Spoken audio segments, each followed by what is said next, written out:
Okay. Okay.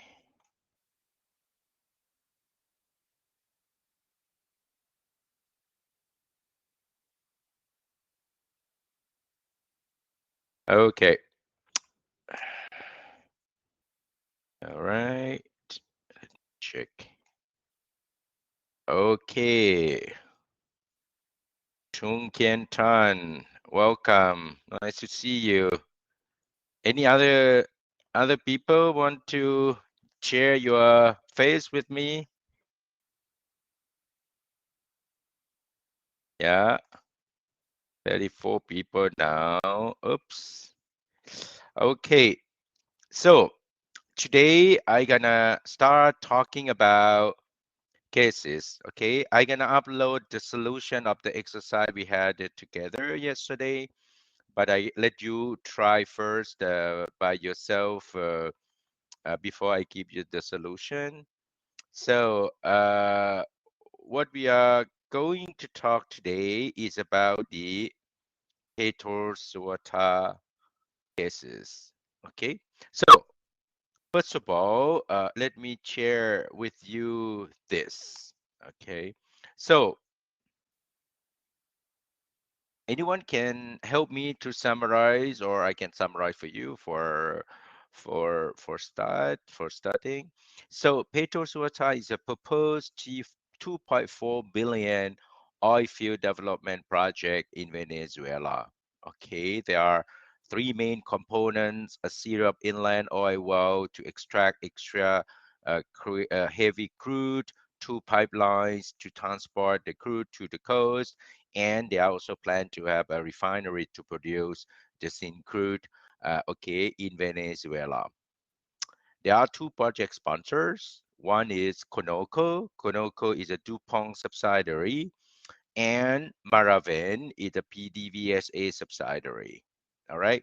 So as I told you yesterday, the challenges for these case that we would like to discuss is that the project sponsors are preparing. I would like you to stand as one of the member of the project sponsor who are planning to meet people, some of them in Washington, D.C., and some of them in New York City. Okay, so if the group of these team, why you want to go to DC? Why you want to go to DC? Why you want to go to Washington, DC?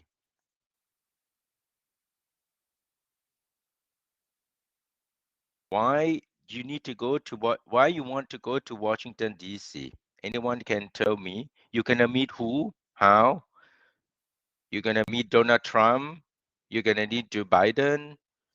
You're gonna meet Joe Bush at that time.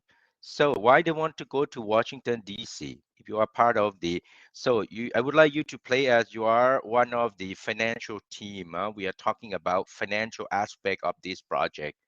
The objective is to get 2.4 billion US dollar for financing this project in various form of financing, either equity financing and debt financing.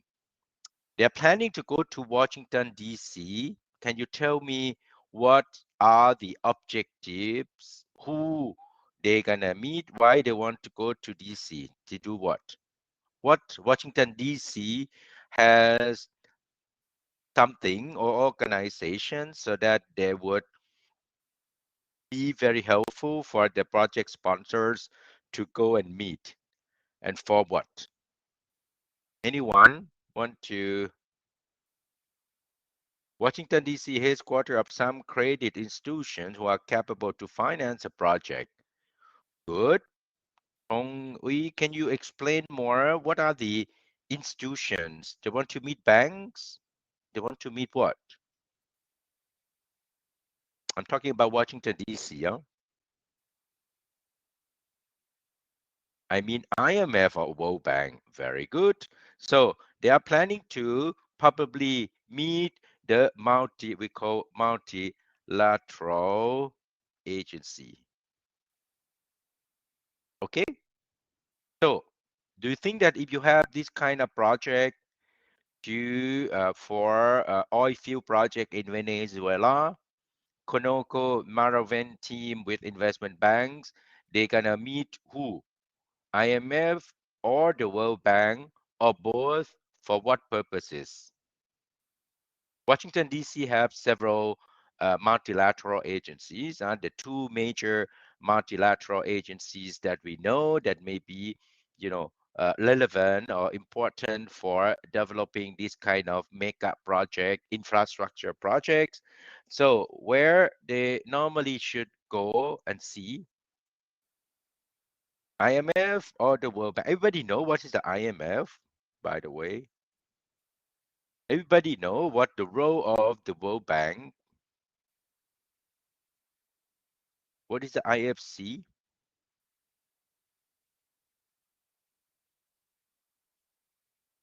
They have also what we call the IMF, right? Everybody know what is the IMF? They also, located in Washington, D.C. as well, right? What is the IMF? What is the World Bank? What is the IFC? Someone write IFC. Tongwin. What is the IFC?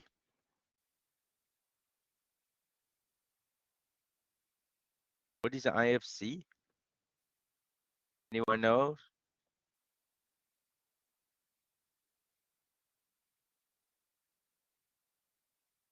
So in my quiz, I can add you something like this, very simple, straightforward, and easy. I said, what is the IMF? You say is the international, what? I is international, F is finance, C is what?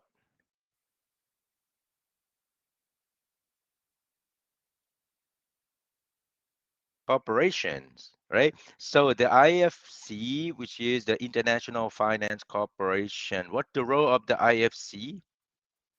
What is the role of the IFC?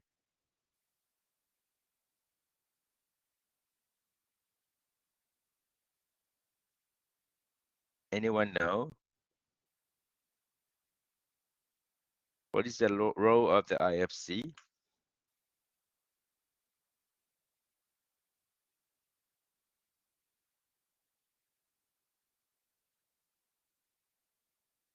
Yeah, someone write it.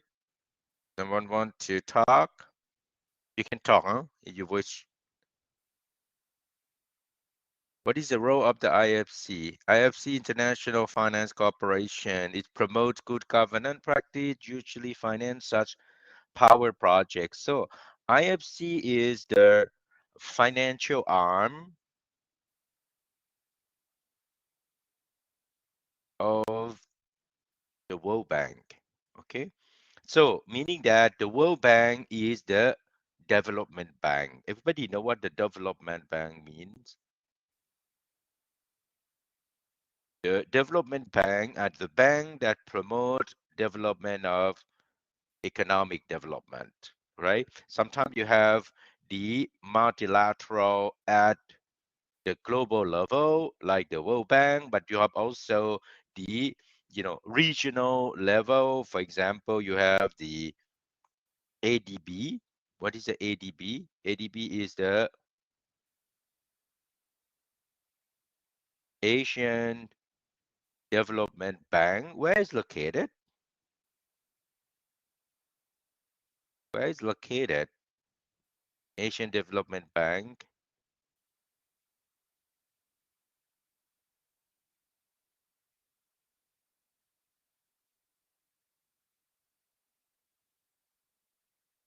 In Tokyo. The the headquarter is in Manila, but they have also the operation in Tokyo, some other countries as well in Asia. But you have also South African Development Bank, African Development Bank, European Development Bank, and so on and so forth. The role of development bank is to promote, uh, to to to to promote, to help, to finance, sometimes for uh, project that related to economic developments of the members countries. Okay, so the World Bank, and then you have also the IFC. IFC is the financial arm of the World Bank, is a subsidiary of the World Bank where the IFC can put their money, can lend money, can provide political risk insurance to the projects that they believe they are good and help the development of the country. Many of those infrastructure projects, you often go to meet the IFC or the World Bank to get some kind of support. Okay, so the project of Petro Suwata is also planning to do so, to go to DC to meet the IFC people and the World Bank to get a kind of support. Okay, the idea is, if it's possible, they also want to have something called the agency debt. The debt is provided by agency like IFC or the World Bank. They also want to get the PRI, probably. Okay, the PRI represent political risk insurance that you can buy to mitigate to the political risk in the case that the project is exposed to the political risk. Okay, or high political risk. You can partly mitigate this kind of political risk by buying some insurance with some agencies. Okay, sometimes you have multilateral agency like IFC or the World Bank like that, or the IFC particularly. But sometimes you can also go to, the private insurance company, like they have some private, worldwide, known type of insurance that do this particular business of providing or selling the insurance to cover political risk. Okay, so that is the purpose of going to meet some people in Washington, D.C. They also want to go to New York City. They want to go to New York City to do what? Anyone know?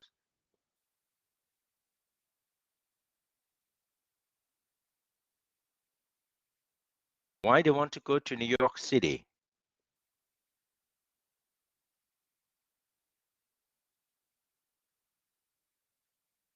To meet people. To do what? To meet who?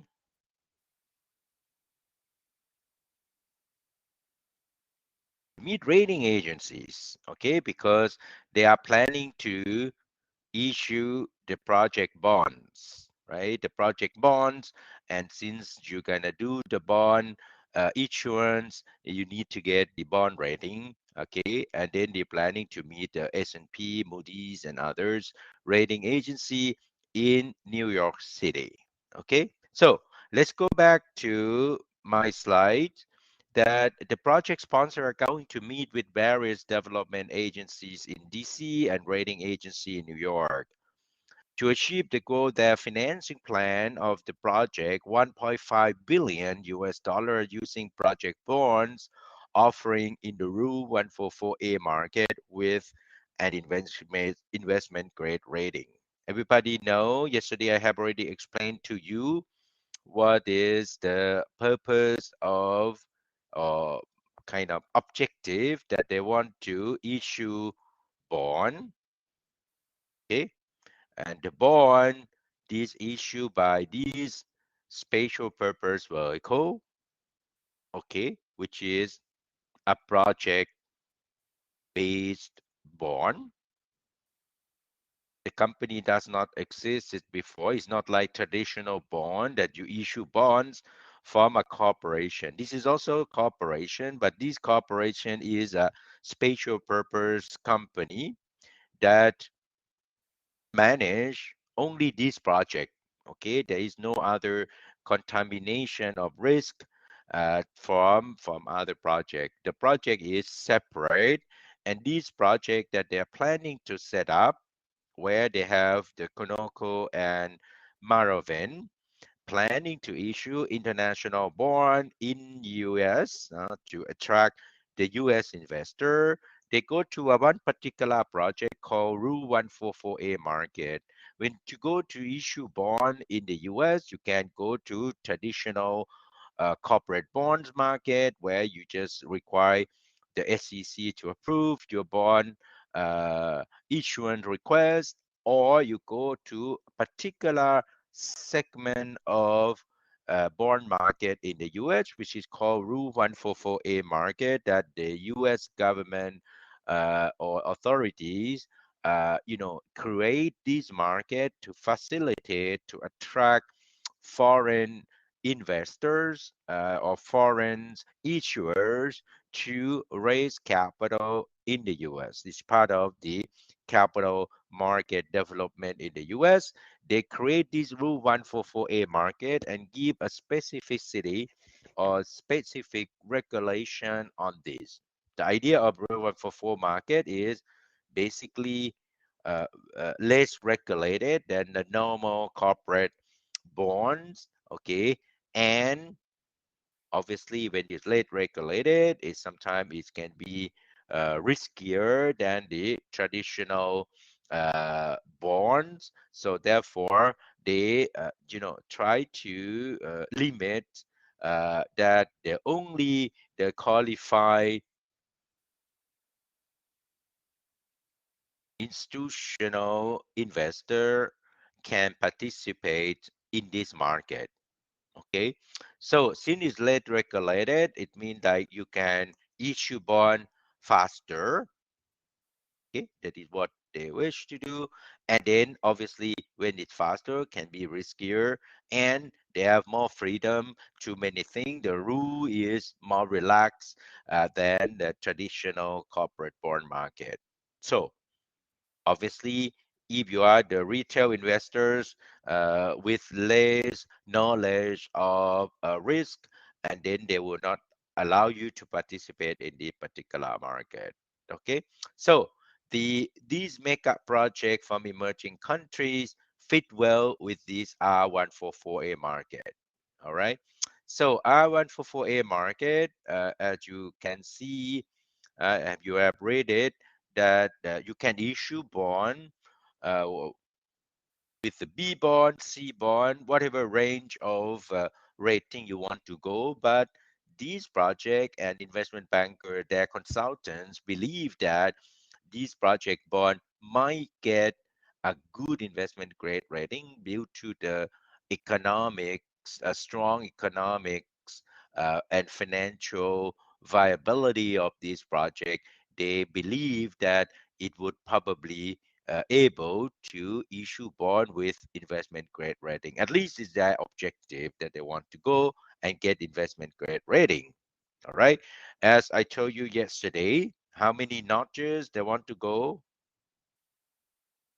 How many notches they want to go from their likely current bond or maximum bond rating they may get, because the project is located in Venezuela. Okay.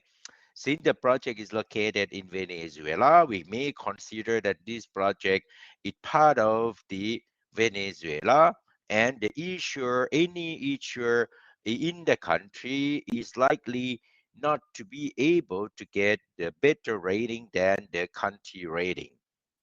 That makes sense? So I explained to you yesterday, the current country rating, you would take only the S&P.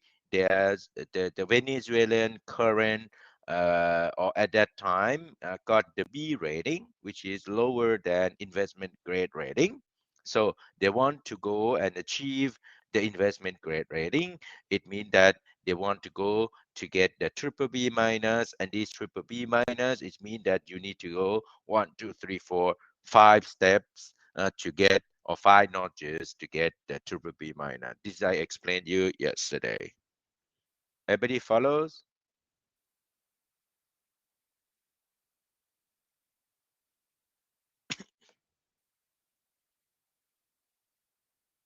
Perfect. So you find the case interesting?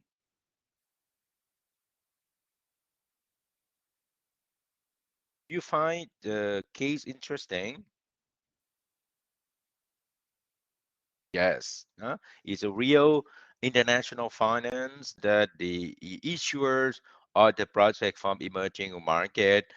We learn how they can go to international capital market and issue a bond or get debt financing from international capital market. Okay, so if I come back to my slides, the key problem that we are talking about here, neither PDVSA, which is the not the project sponsor, but the headquarter or the mother company of the project sponsor, which is the PDVSA, nor Venezuela government is investment grade rating. That is the key problem, as I explained to you.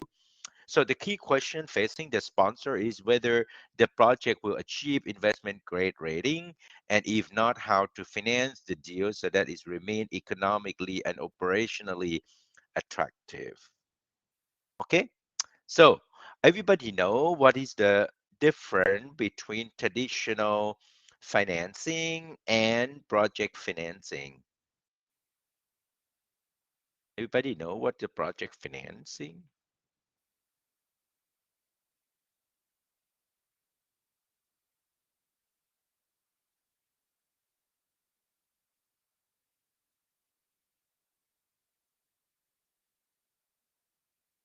Project financing and the traditional financing. You can have a project, but you can finance through the traditional financing.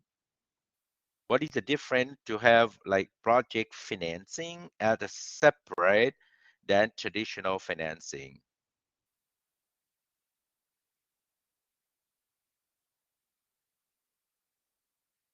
It is solely project and separate from the corporation. Perfect. Viet Ang Nguyen. So when you spin off, the project financing is like a kind of balance sheet type of financing, right? So you separate the financing, only rely on the project itself, not the whole company, which is the different when you have a company, when you have a project, and then you invest the project, it can increase your asset on your left hand side, and then you're gonna see how you're gonna finance by the company, by your own company to finance that particular project, which is a traditional capital budgeting decision or investment decision we have made. But this case is not the same because you're gonna create a new legal entity which is called project financing, and the company will gonna invest in the form of shares in the new company, and this company would be solely depends on the project's cash flows.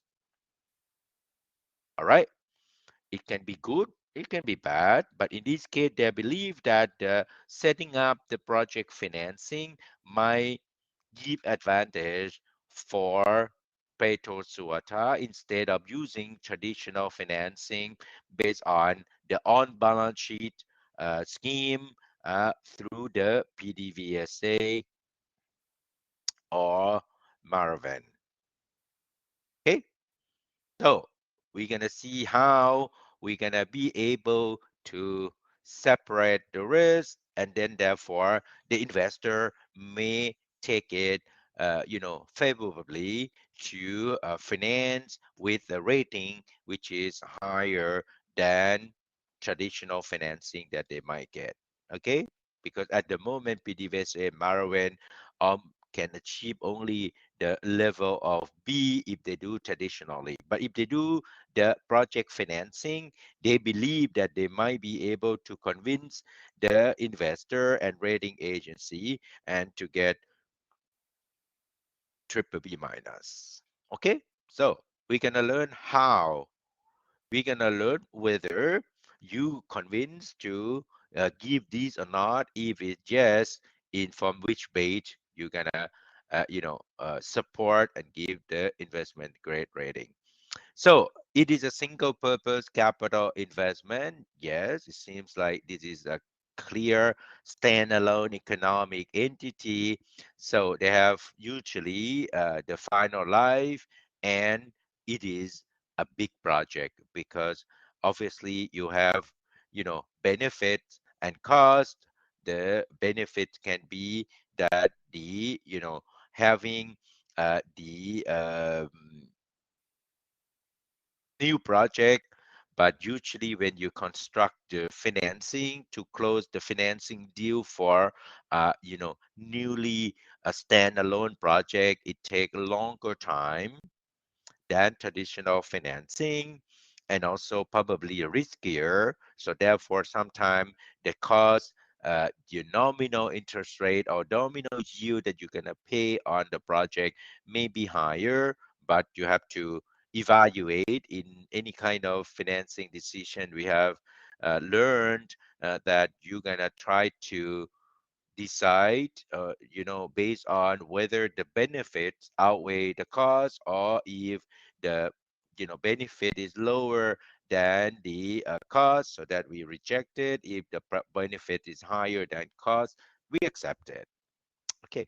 Now, before we go for that, we just want to check whether it is possible or not, because sometimes you have no possibility to even thinking about to do a traditional conventional debt financing for a mega project like this, because you are not capable to do so.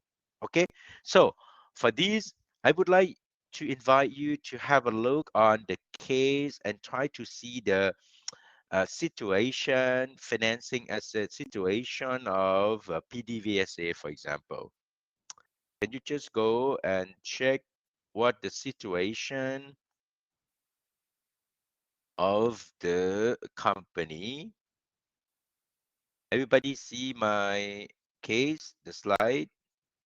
So where can I should go and have a look the financial situation of the project sponsors? It seems like they have it. Yes, here.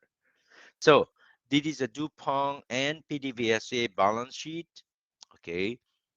And then you have also the income statement, exhibit number 2, exhibit number 3, and exhibit number 4 that represent the subsidiary level.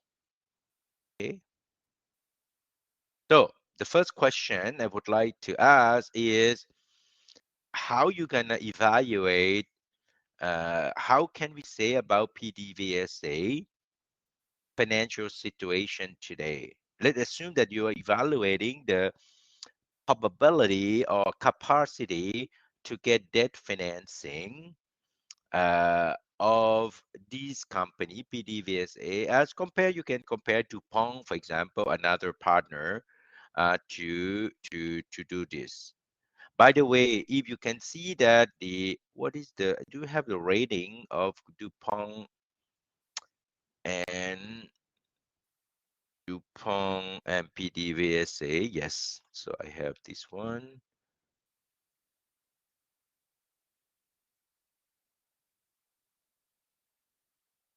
This page.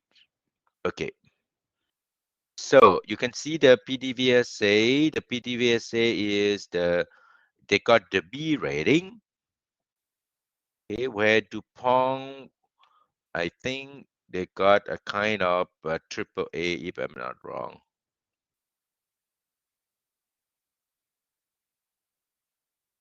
Yeah, I guess so. It's around triple A or triple A minus or something like that. But if you look at the financial statements of this, anyone can tell me what we can learn? Do you know how to analyze uh, financial statement of a company? Do you know how to analyze? Yes? No? Do you know how to analyze? Do you know how to analyze financial statements, a company financial statements. No? You have classes, no? With Professor, with who?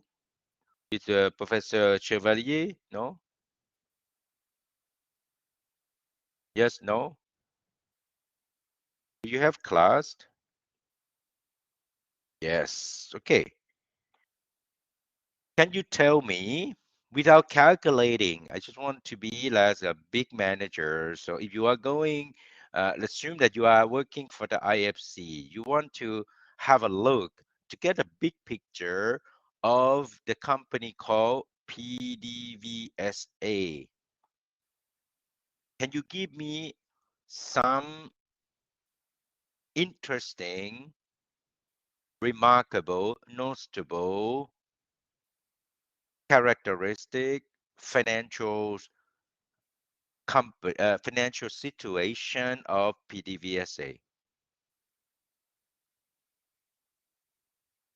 Oops, how can you start?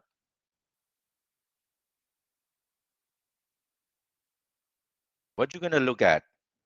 If you look at the financial situation, you have the financial statement like this, or you are working for the bank, you do part of the syndicated loans members, you're planning to lend the money to this project where there is PDVSA as a project sponsor. Can you tell me about PDVSA, a part that is a state-owned enterprise in Venezuela? But financially, PDVSA is what? Is strong or financial strong, sounds, or what? Are you able to analyze and give me the situation of PDVSA from the view of the lenders? Okay, if you are potential bondholders or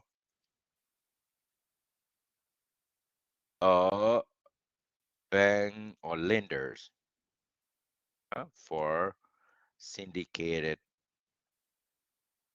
loans. Can you tell me very quick and tell me what are the important information you can share with me if I would like you to present like 2 minutes in front of the World Bank, the IFC team who are planning, to participate in your project. Remember, you go to DC, right? So if you prepare 2 slides, you prepare the information about this company is one of the key company on this project because these are the key project sponsor of the company. Can you summarize in 2 lines? Like, what can you say something on this? I would like you just simply focus on exhibit number 2 and number 3. Everybody know where you have to look at when you have this kind of information? No? When you have balance sheets, what is interesting about balance sheet? What is interesting about balance sheet? Yeah, yes, no, don't know. Okay, what is a balance sheet tells you? If I take, for example, it is my balance sheet. I have my left-hand side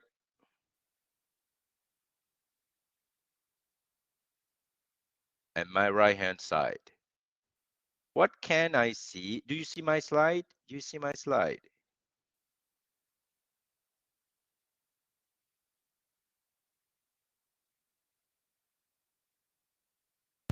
I think financial situation is strong. PDVSA would have AAA rating if they were located in the United States, right? It is also written in the case. Do you see my slide? When you look at information about balance sheet of a company, what do you would like to see, what you can analyze it?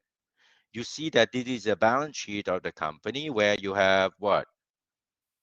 You have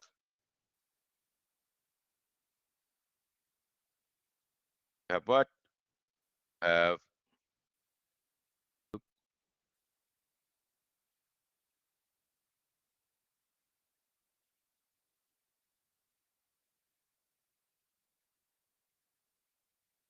yeah, you have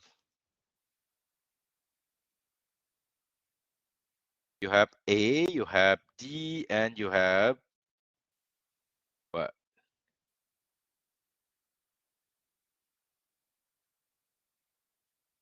You have A, you have D, and then you have also the E, right? I have my asset on the left-hand side.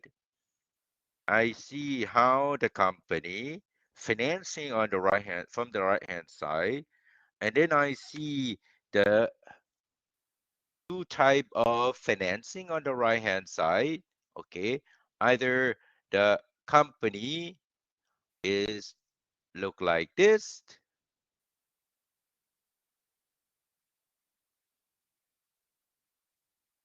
or is look like this, and look like this, or look like this, or it look like this. Okay, the right hand side that we see on the right hand side, we called it as the capital structure. When you look at the financing or balance sheet information, the first thing that you have to do to see whether the company is highly leveraged or lowly leveraged, right? So can you tell me what is the capital structure of this company? You have my class, right? So how you compute what is the company, the company, what when you look at their balance sheet, you are immediately looking at okay, how big of the company, but you can also look like Trung Kin Tran said about the capital structure in the form of leverage, right? So anyone has a calculator, can you tell me how you gonna measure the leverage? You can measure like Tung Kian Tan said, you can look at the total long-term asset. Could you give me 1 second? Someone call me. Oops, I don't know how to.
Hello.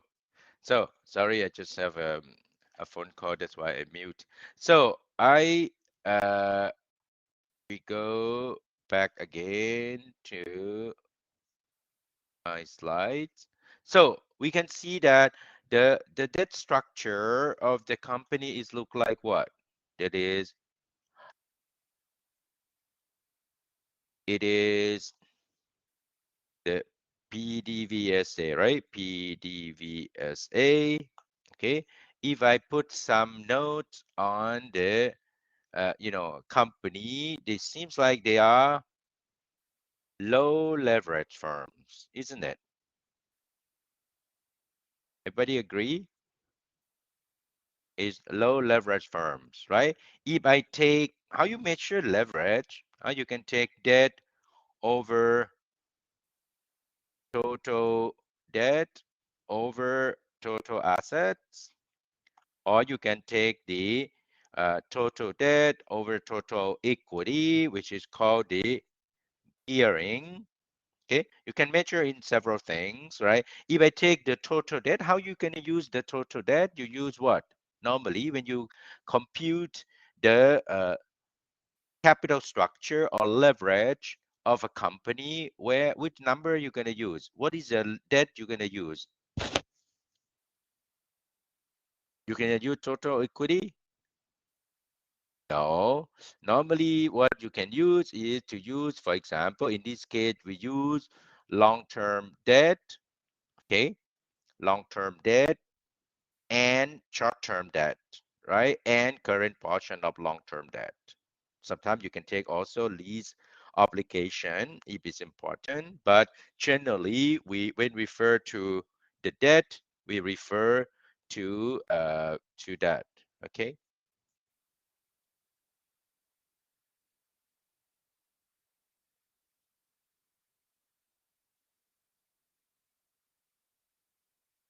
So you can have long-term debt plus short-term debt, okay, that you can get the short-term debt, right? That you can see that the level of leverage is very, very low. Okay, if you compare to, a company like DuPont, and the leverage ratio is much lower. Okay, so after you know the capital structure, can you say about their debt capacity to finance these 2.4 billion or 1.5 billion they're planning to get the debt financing to finance the project? It seems like the the CFVG, it seems like the PDVSA has a very positive and strong balance sheet, isn't it? Right? They have a low leverage, but the level of debt cannot simply tell you whether they are able, but it seems like very positive that may have a capacity to maybe borrow more if they do traditional debt financing. Okay, but the picture is never complete if you look at only the level of leverage. What you have to do is to see how strong what how strong of the cash flows that they cover their debt obligation. Okay, so where I can look at it, if I want to know the debt capacity, or the um, how we call it, what the likelihood of default, where I should look at it, what kind of ratio, if you take your financial statement class, that I would like to see how strong of the cash flow to cover the debt obligation, to get an idea where I should go to see. I can compute what kind of ratio you can probably have a look. Everybody follow my question? Yes? Only the level of leverage may not be enough. Okay? But they give you that the company has very low level of debt at the moment. But sometimes firm has lower debt because their cash flow is limited to borrow, right? So if you want to know a type of cash flows that used to pay that debt obligation, what kind of analysis, what kind of ratio you can quickly calculate it? Hello, many of you work in the bank. Some of you working on this with your borrowers. What kind of information on this one? Where I should look at? I look at the balance sheet, or I look at where? Where should I look at? I look at the income statement. Very good. what I should look at? What I should look at it, you look at income total asset. Are you sure? That can be, but I don't think that is the most critical part. When you're gonna lend money, when you're gonna see the credit risk, right? I'm talking about the credit risk, okay, which is obviously you have more sophisticated model to compute your credit risk. But if you want to know some simple ratio to see the level of probability of default, your debt obligation, where you gonna do? You're gonna calculate what? It's also written in the class in the case on something that you should do. How will we call that one? We called it as the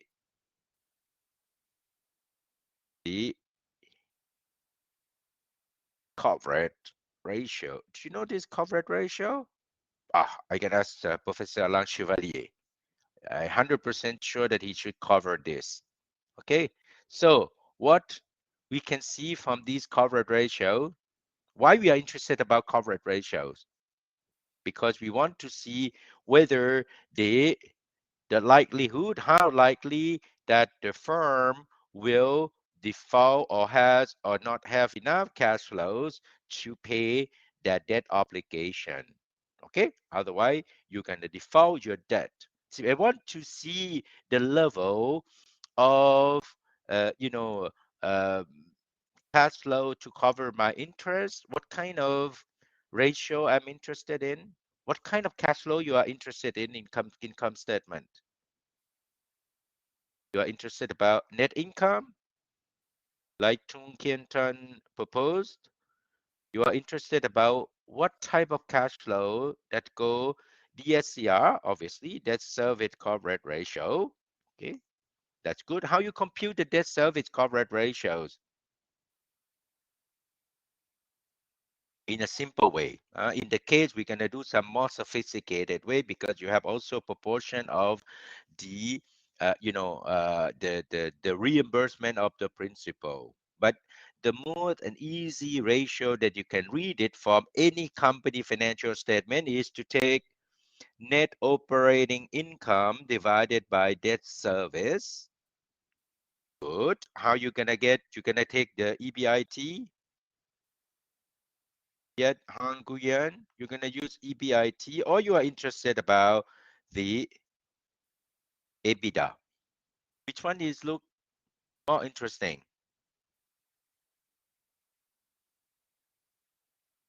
EBITDA. Very good.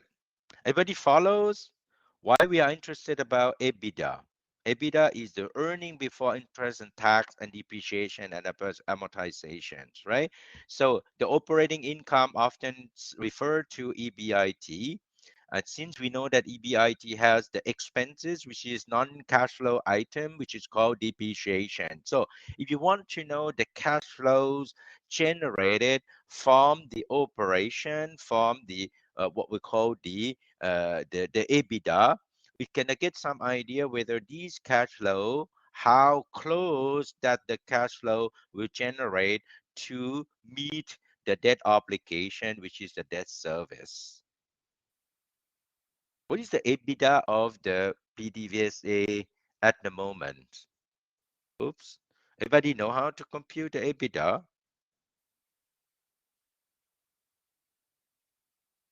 Right? So very rough. We don't need to go for all details. You can take the EBIT plus the the depreciation and amortizations.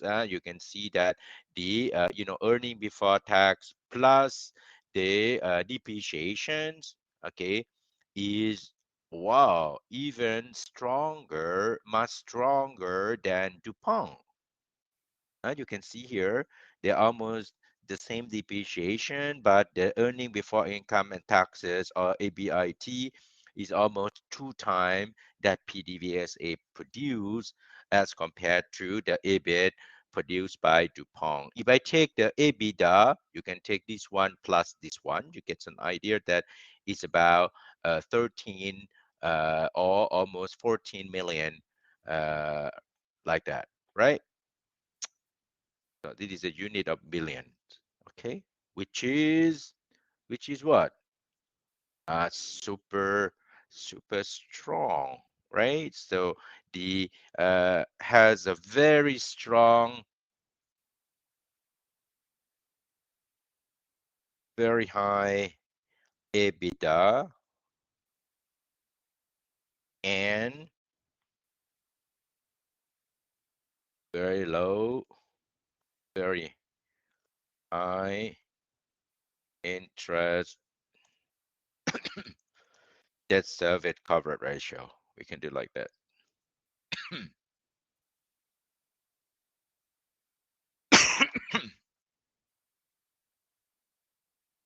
Okay, everybody follows?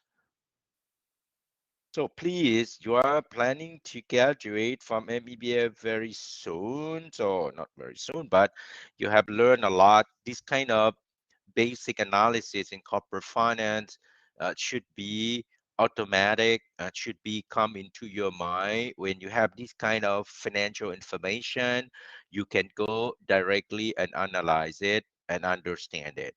Okay, so it seems like this is I'm talking about the my first questions. So it seems like internal financing is quicker and easier to arrange. The, a PDVSA could have financed the deal internally. As you can see that the EBITDA is bigger than 13 billion as compared to the very low level of debt. And Marawen itself had EBITDA of 4.5 billion. All right. So why project, want to go to get to use project finance instead of internal finance, address or issues or get the financing from PDVSA. Obviously, the principle is that the benefit should be bigger than the cost, right? The benefit should outweigh the cost, and then we're gonna be able to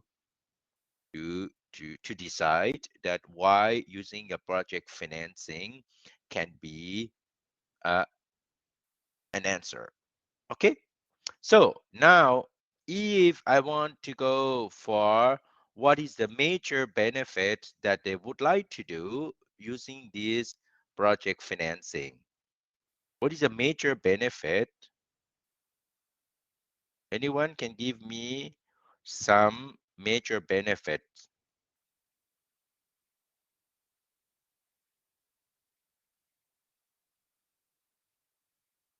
The first one, I told you already yesterday. It seems like if they do project financing, investment bankers and project sponsor are confident that they might be able to achieve and issue bonds at a very interesting rate, right? Or a very good, interesting deal. Okay. For example, they might be able to issue bond with investment grade rating. Okay, so they might be able, this is a hypothesis, to get triple B minus.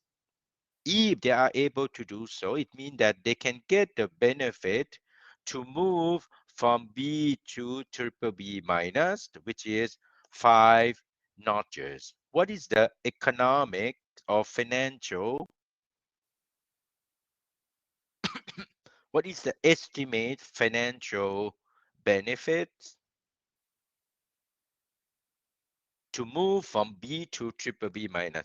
Just give me 1 minute. I need a cup of water.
Okay.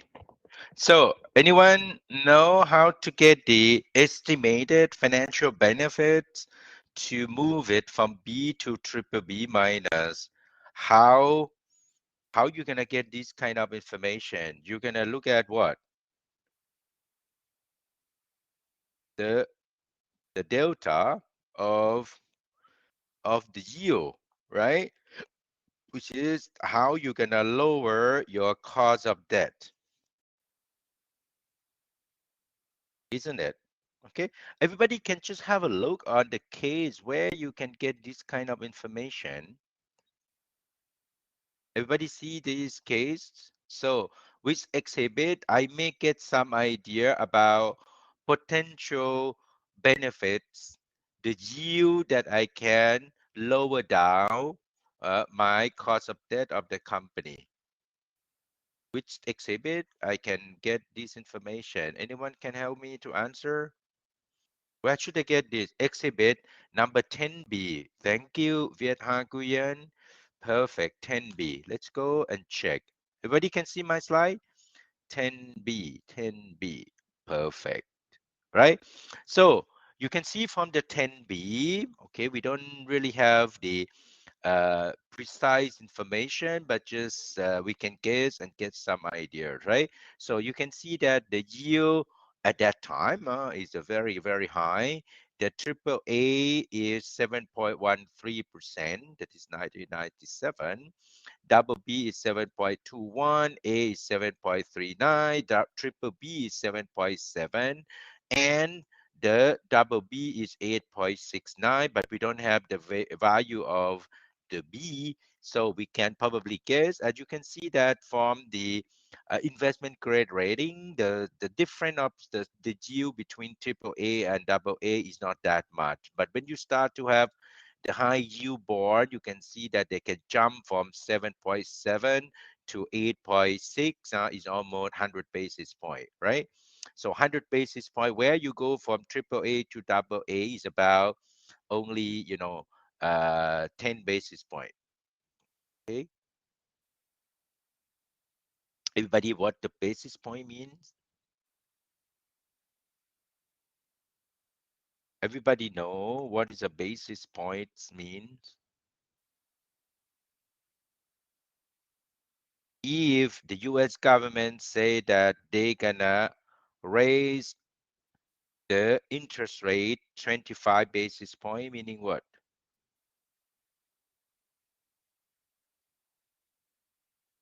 1% mean 100 basis point. Perfect. Okay. So if you can see that from double B to the B, if I make that estimation, as you can see that the PetroSuota could get investment grade rating and its fund advantage over PDVSA could be much as 250 basis points. Okay. That is represent likely 10 point something percent for the B and 7.7, which is the rate of triple B. Okay? This is approximative term. So meaning what?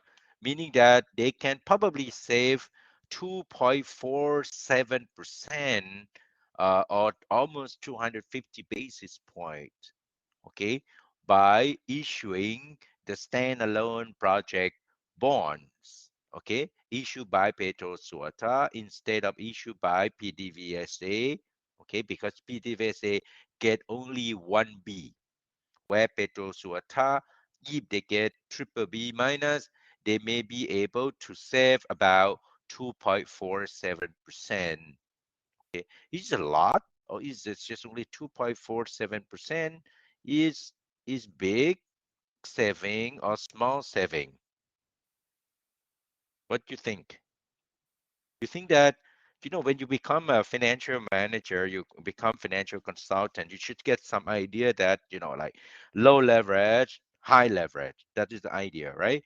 So you should get this kind of big picture. If I ask you 247 basis points, is big, not big. It's a big saving or it's not a big saving. AOA, Ungwen Tan, what does this mean? 247 basis points is small, so high, is a big or low, or big or small saving. 247 basis points. Anyone got some of you got the mortgage loan, no, from the banks. If you get refinancing, and if interest rate that the new bank give you 247 basis point lower of your total mortgage, you can accept it or not, right? Is it big or not big? Viet Hang Nguyen say big. Other people, do you agree with Viet Hang? Big or not big? Immediately accepted, right? So it's 2.747% is huge. Particularly thinking about that you're gonna going to borrow 1.5 billion US dollars, 247 basis points is huge saving, right? Particularly this case where you have this mega project when your company or the project plan to borrow a lot of money, 1.5 billion US dollars. You can see that 100 basis point can be a huge of money. Now you have to compare with the cost. Okay, so let's go to see what are the other benefits. It also shows that the Venezuelan government provide a particular privilege on the tax treatments. At the moment, Petro Suata uh, get 34% tax benefit as compared PDVSA, that they pay a much higher rate than Petro Suata. The project's tax royalty rate are lower, those applicable other than PDVSA subsidiaries. So that is a kind of very easy to see that it seems like the benefit that they get. By the way, why Venezuelan government give the tax benefits to the project? The reason why the government need to go and provide this privilege, I think a lot of Vietnamese industrial parks or some for FDI, foreign direct investment Vietnam, you got a lot of benefits, okay, or privilege. So what are the common privilege you give it to the private sector, to the company when they come to invest in Vietnam? What kind of benefit? Why many Korean company come to invest in Vietnam? Japanese company, they get what? They give the tax incentive. What is the benefit? Why the government do so? Why the government does so? What the benefit they get? What the trade-off between giving tax incentives to the private company and what the government get? Why Venezuelan government give the tax incentive and royalty to Petro Suata cases, to Petrostar project? Because they can access to modern technology. They can do what else? They can create jobs, right? They can also improve economic development of the country.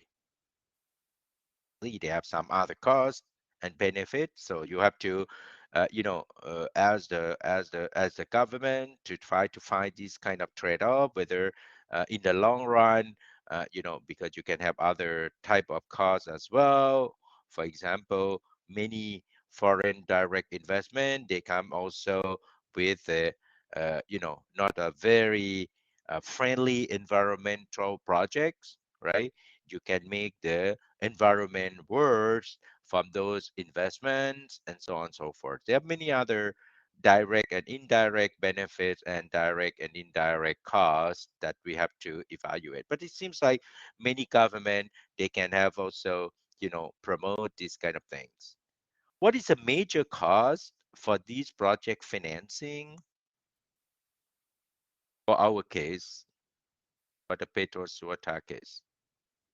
What is a major cost that we have? The construction cost? Yeah, by construction cost is also the cost of, whether you do internally or you do project financing.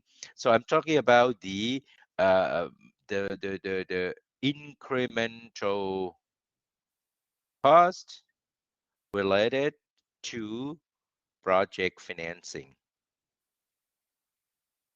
What is a major cost of project financing as compared to traditional financing, right? At the beginning, when we discussed that we're going to save 247 basis point, this is the incremental benefit, isn't it? It's an incremental benefit of 247 basis point. And what is the incremental cost related to project financing?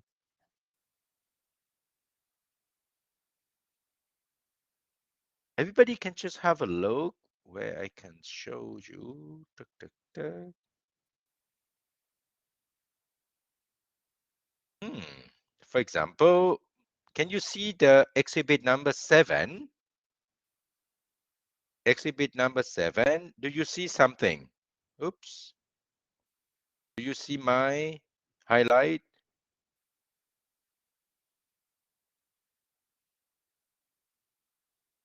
What it is? 15 million. 15 million represent something called legal and advisory fees. Okay, that is a kind of additional legal and advisory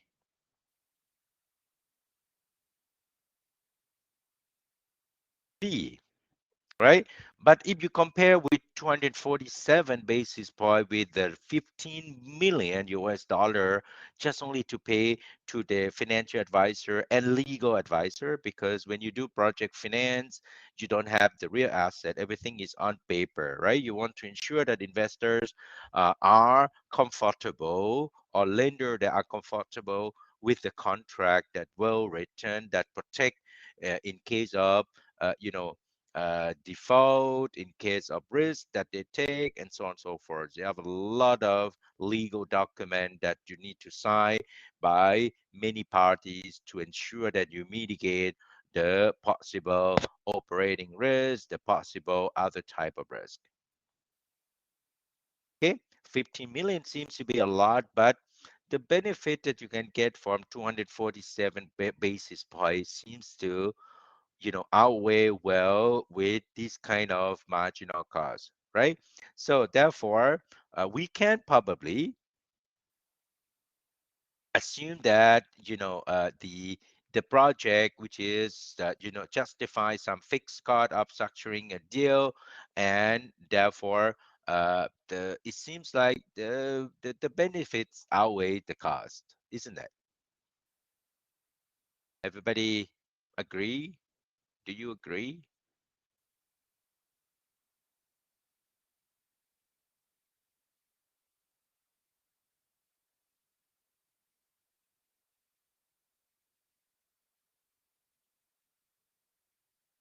Perfect. Do you have any questions? This is something that I would like to share with you when you do with the real, in practical world. This is the skills that you should develop. Try to be able to understand the case and understand numbers, and those numbers you translated to some meaningful, uh, you know, uh, ratios, some meaningful analysis that you can get those kind of, uh, big pictures. Okay. By the way, I forgot forget to tell you in advance so that tomorrow we can work it together. But today I'm not finished the class yet, but just only to tell you before I forget. I have one homework for you. Is would you mind legal fee include lobbying fee? Yes, probably. I don't know. I don't have information, but it can have some lobbying fees on those. Tuk, tuk, tuk. What I would like you to do as a homework, because tomorrow we're gonna do some simulation together. Can you put your exhibit number 10A, exhibit number 10A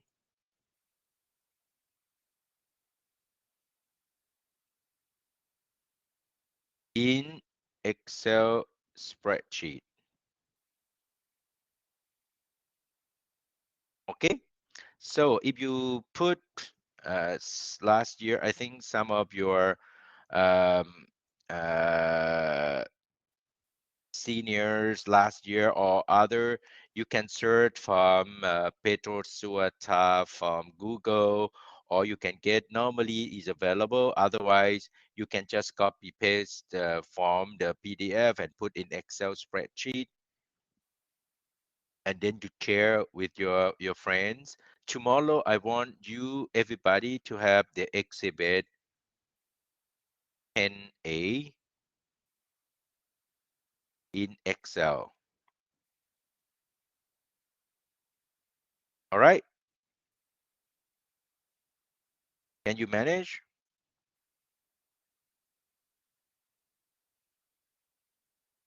Can you manage? Do you think you can manage?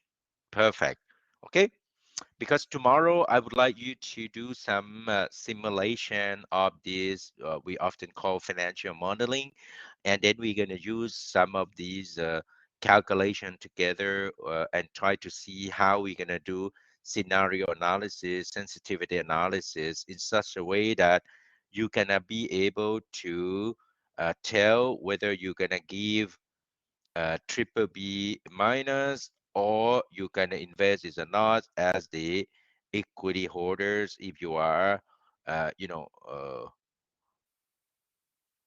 Konogo. Okay, that is a very important question. So to be able to answer those questions, you may need to do some analysis with the cash flow of the project to understand several things from those numbers. So exhibit number 10A would allow us to analyze many interesting things. So I would invite all of you to have the Excel spreadsheet with you tomorrow, okay? And then you make these available on your screen on your computer. For the people who connected with the mobile phone, I suggest that tomorrow you have also your Excel spreadsheet next to your desk and connected or not connected on your computer. Okay,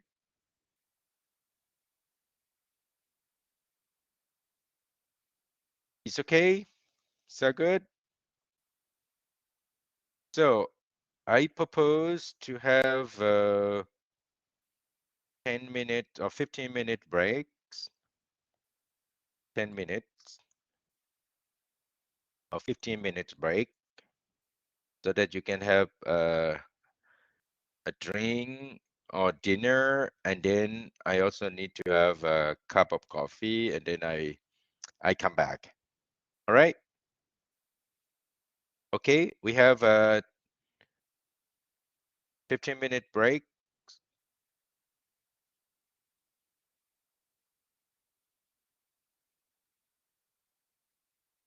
Yeah. Yes. Okay. So I gonna stop recording. Re-recorded. Okay.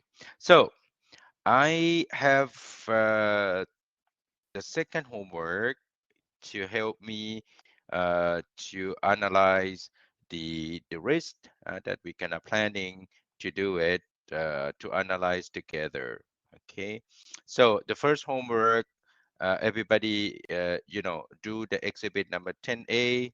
Okay, and then the second homework, I would like you to help me to what we call, okay, to prepare and think about the question number 2. What are the major project risk that you think that is important, and how the risks are addressed in the case?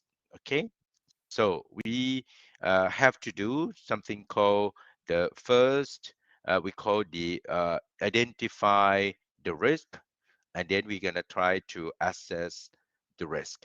Okay, we have identified the risk and then assess the risk.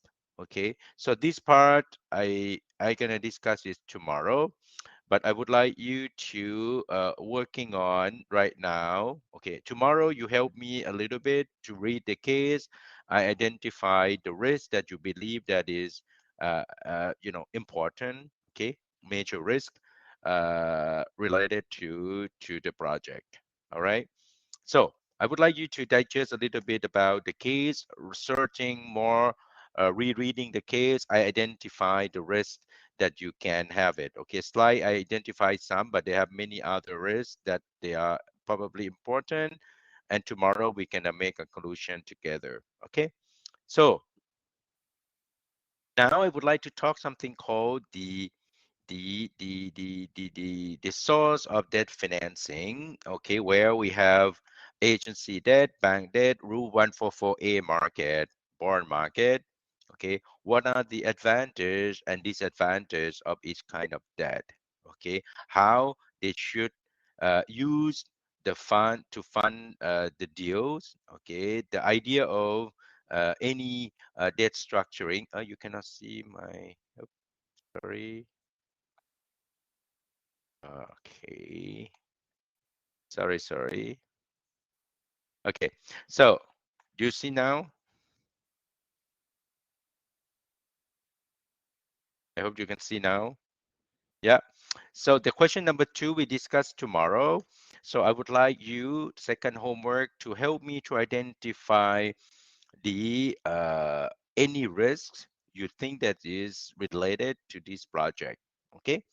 And tomorrow we're gonna work together how to analyze the risk, how to identify the risk, and then to address the risk. Okay, when is you need to when you need to address it. Okay. What we are going to do right now is to explain a little bit about the advantage and disadvantage of each kind of debt: agency debt, bank debt, and Rule 144A bond market. Okay, everybody know what are the difference of these different. So we have agency debt, we have bank loans. Oops, sorry, just one.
Hello, I'm back. Sorry. Okay, so what we have discussed is I would like to explain to you three type of agency debts that we are planning to do together. Different type of debt. The first one we call the agency debt. Okay, the what is the agency debt? Guo Yan Hong Liu say that is issued by the government.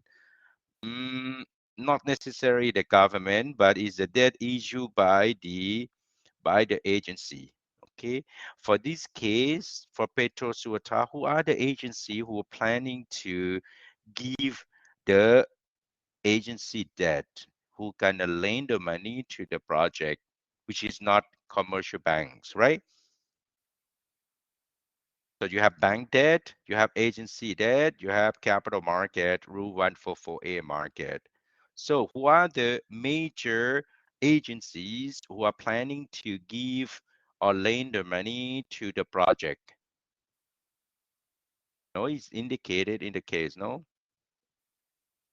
Anyone can answer? So let's check.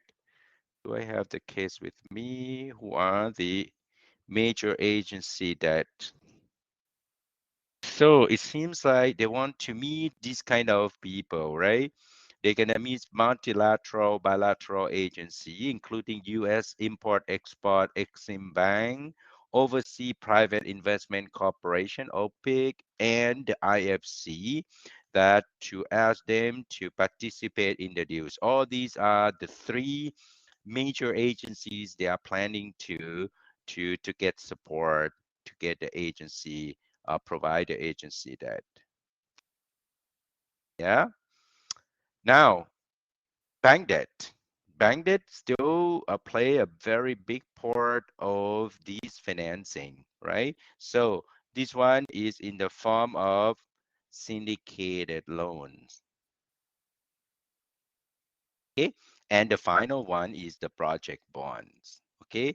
Where they are not going to the traditional bond market, but they want to go for the Rule 144A market. Okay. Which is faster, easier to issue for international, issuers who want to raise capital or get debt financing in the U.S. market. All right. So what are the major uh, the advantage of using the agency debt? First, that many of these agencies, they are not just only provide you the the loan, but they also provide political risk insurance. Sometimes they also provide the loan guarantee. They also have some kind of the halo effect that once the agency participate would allow the project to attract other capital providers or participant in this project.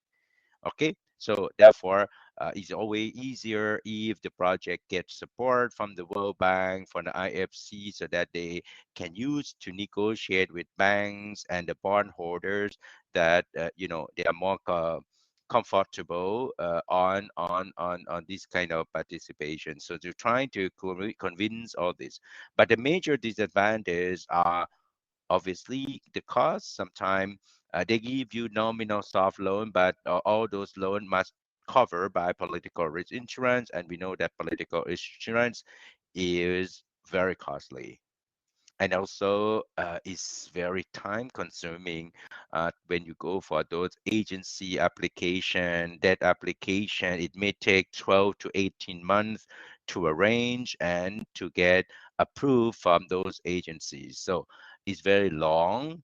However, the halo effect, the advantage you can get to get other type of financing. Another disadvantage is that most of these agency, they don't provide a lot of loan or debt to the project because it's not their main business. The business is to help, not to directly participate as a major lender of the project. So they have a limited amount they can grant on any project.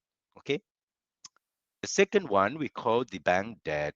as we know that these bank debt have some advantage compared to, for example, bond, because when you have the bank debt, Petroswata could draw on its credit line. They can give you line of credit, and then you pay the interest only the amount based on the amount that you took it from those credit lines. So it's easier to match your cash inflow and outflow when you need of of of financing. It's easier to manage through these bank debt, unlike the bond. Once you issue all proceeds of bond issuance, you need it in one lump sum amount of your issuing date.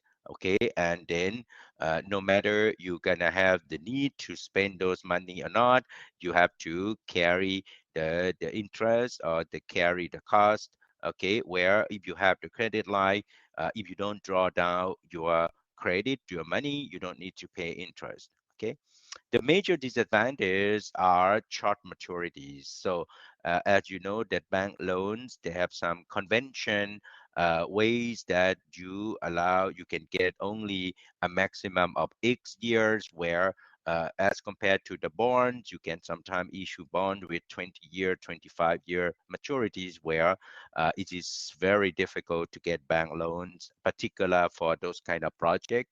Unlike mortgage, you can get a very long maturity for the bank loans. You usually have shorter maturity than corporate bonds. And also you have restrictive governance. Everybody know what is the covenants? Anyone know what's a covenant? What is a debt covenant? Anyone work in the bank and tell me what is a debt covenant? Sometimes you have, for example, negative pledge, some of those. What are the debt covenants? Have you ever seen that kind of bank loans mean promise a borrower to do, not to do something? It is a kind of, have you ever seen the debt contract? Have you ever signed a debt contract? No? You have like a big document, a legal document that you need to sign and accept conditions of the debt. Have you ever seen it? You lie me that you have never seen it. Everybody's seen it because everybody has credit card, no? Do you have credit card? Have you ever seen some small covenants when you sign up your credit card? Yes? And that is the covenants, right? But we never read it. No? Do you read it? Yes. So even if you sign the mortgage, you have also a covenants that the contract allow, not allow, how they're gonna charge you if default, what are those kind of conditions? Okay. So the the usually the bank loans, okay, they are more restrictive covenants than bond, for example. Bond usually they give you, more open and general, less restricted, less restrictive than the from the bank loans, right? The bank loan they can have some kind of negative pledge where if you want to go for extra, borrowing, you need to get approval from your current debt uh, lenders to get the green light before you go, whatever, right? So they have all type of condition that you put in your covenants, all right? Now, if the another disadvantage would be also sometimes you have those kind of variable interest rate, and sometimes you have also a limited size that you can address. So the idea for structuring the debt is to find the base condition or combination that allow, you get take all the advantage and then minimize those disadvantages of one as compared to another. Okay. The last one is what we call the Rule 144A bond market. Obviously, you can get the advantage of bond with longer tenure, so you can issue bond with longer maturities, so the coupons can be fixed, fewer and more flexible covenants, and also the size can be big in the capital market.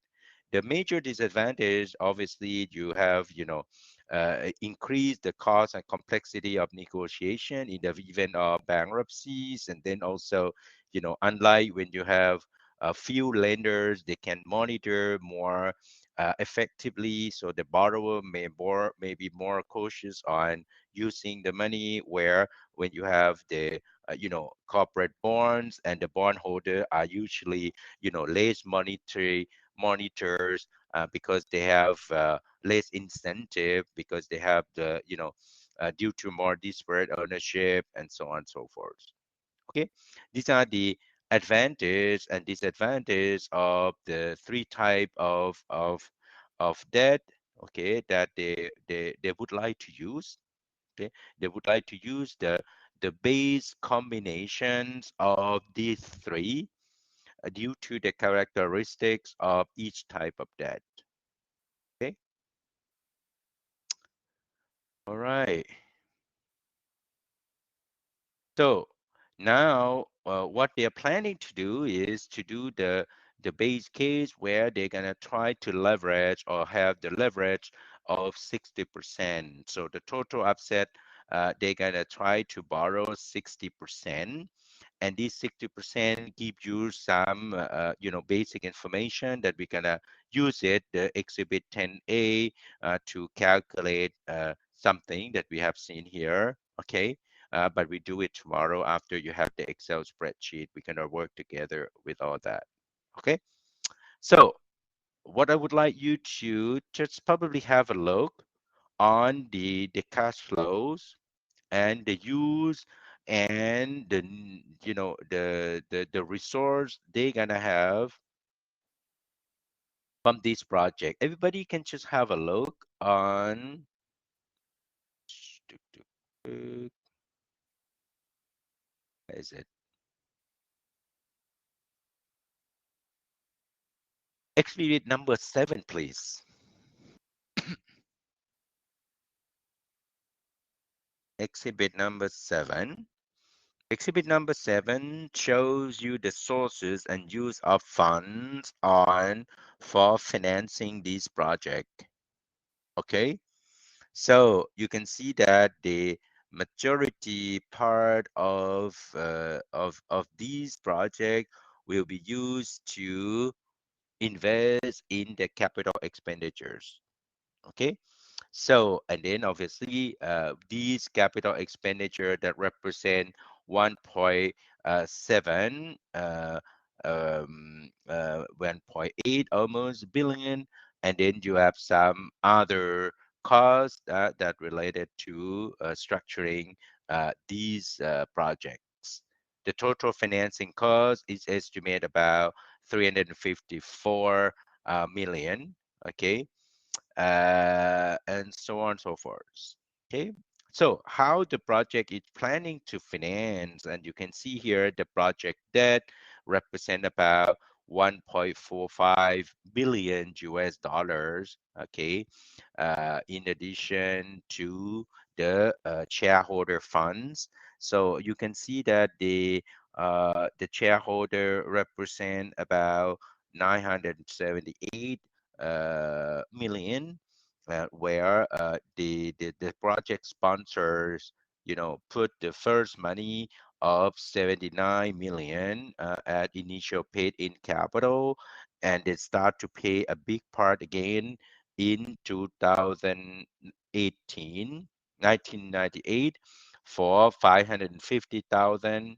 Okay, and then and then they also use some operating cash flows to generate the amount of the equity. Okay, this is a kind of source and use of funds that they are planning to do. Okay, this is very important for us to understand if you are working for the World Bank to see how they're going to use the money, how the equity holder planning to inject the capital to the project, how they're going to use those money, okay, in the project. As you can see here, you can see that the project start from 1996. This is come from investment from equity, the equity added on, and then in 1996 to 1998, the majority of these part come from the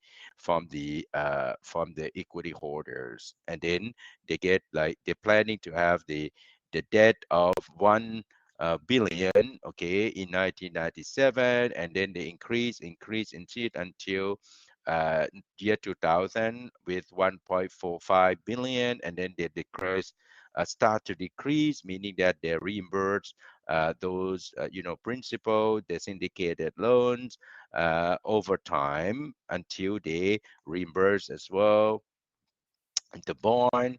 And then after year 2021, they have zero debt, and the project become debt-free after year 2021. But almost like year 2017 is already almost, done, right? So they use a lot of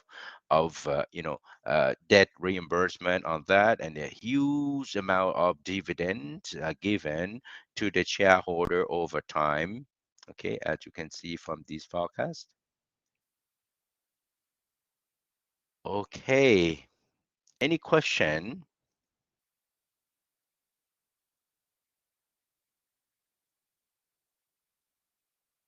Any questions?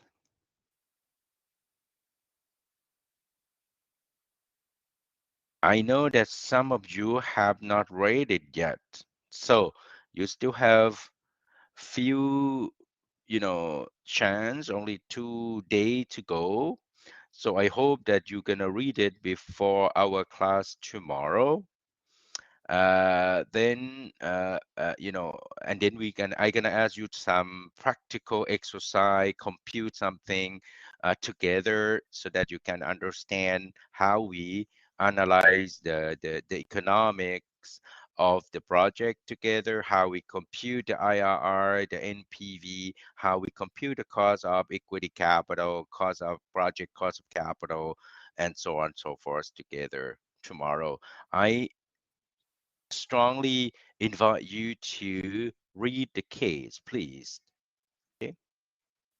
So up to now, I would like to ask you whether you have any questions related to what you understand and don't understand yet from reading the case and also from my explanations. I know that you should have questions. Can you I give your Q&A now? Do you have any questions? Yes, you should have. By the way, for the people tomorrow, if you don't work before we have class or after the class, by the way, what time is the class tomorrow?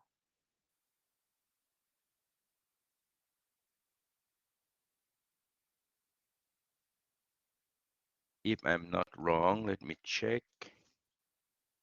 It's 9 o'clock.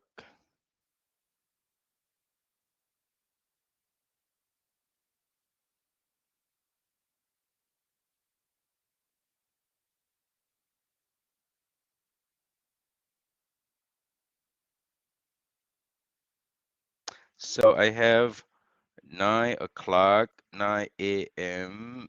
Paris time. It is 2 p.m. in Vietnam. Yeah, I think so.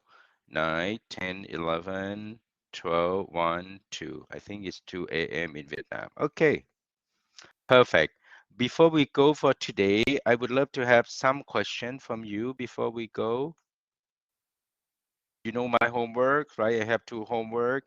Put the exhibit 10A in Excel spreadsheet, and then make your Excel spreadsheet available. And then please read the case. And then if it's possible, you have time, please also do the exercise problem set number 1. Oh, not number 1, I have only one problem set. Any question?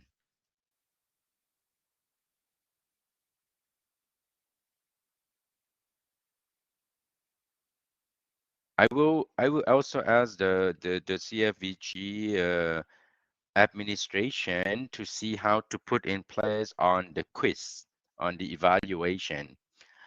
If I cannot make it for Sunday, I may ask them to organize the quiz or the kind of small exam after Sunday.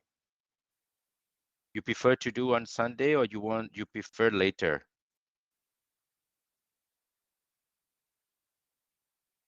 It's very simple and easy test, huh?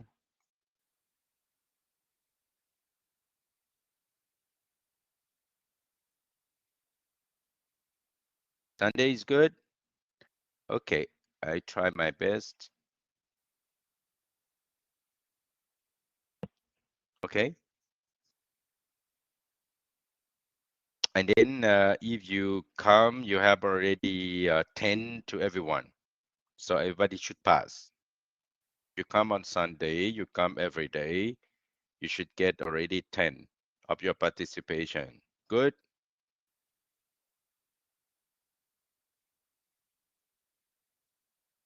Great. Okay. So if it's possible, tomorrow I gonna ask all of you to put the camera on because I would like you to interact and discuss more. And then you are not in the office anymore Saturday and Sunday. So, you know, please make the camera available, and then we gonna share and discuss on the screen. I would like to hear you more to ask my question directly instead of just only on the chat. Yeah, that's okay.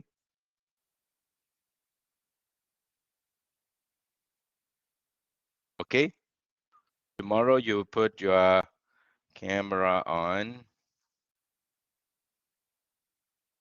and then we're gonna do some interesting simulation, financial simulation for this case together. Okay.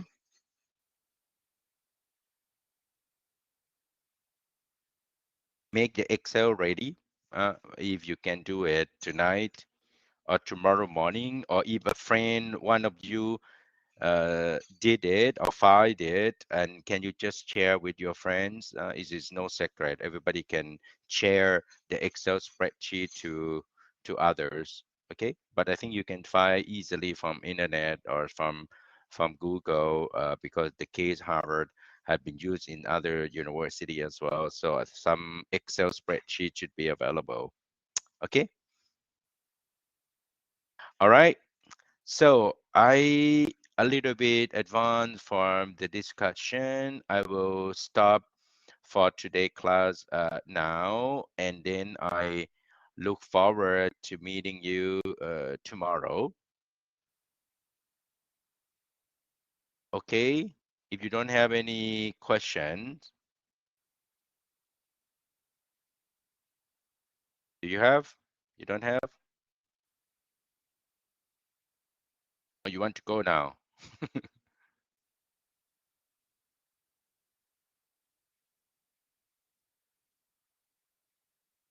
Any questions? No? No question?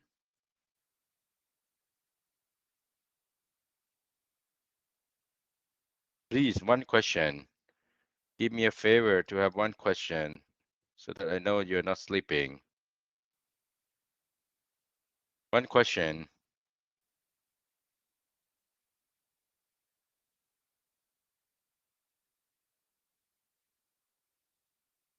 Only one question.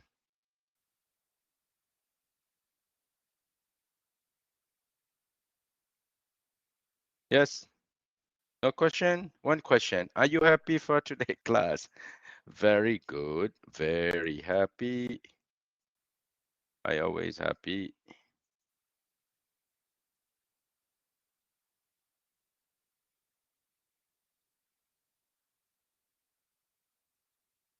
Are you happy? Viet Ang Nguyen or others? Sound great? I'm super happy. Okay, very good. So tomorrow we're gonna be even happier because we're gonna do some financial simulations. For today, I guess some of those, financial statement analysis, you don't need to memorize the ratio, believe me, but I would like you to, to make you be more and more comfortable to be able to analyze information, to know where you should search more information. We are in the practical world. We are not just only working, discussing for the exam. We want you to ensure that you are able, you have tools to analyze, you have tools, fundamental theories to make good arguments and ask interesting questions to your customers, to your participants in the capital markets, and so on and so forth.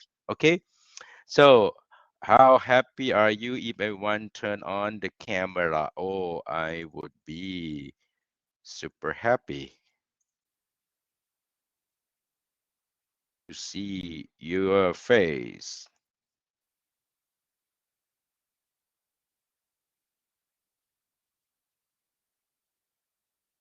Tomorrow, please make it on. Okay, so you can have some casual like me. I can be very casual. You can be very casual. Okay, and then we exchange, and then make lively discussion. Okay, perfect. Thank you very much for today, and see you tomorrow at 9 a.m. Paris.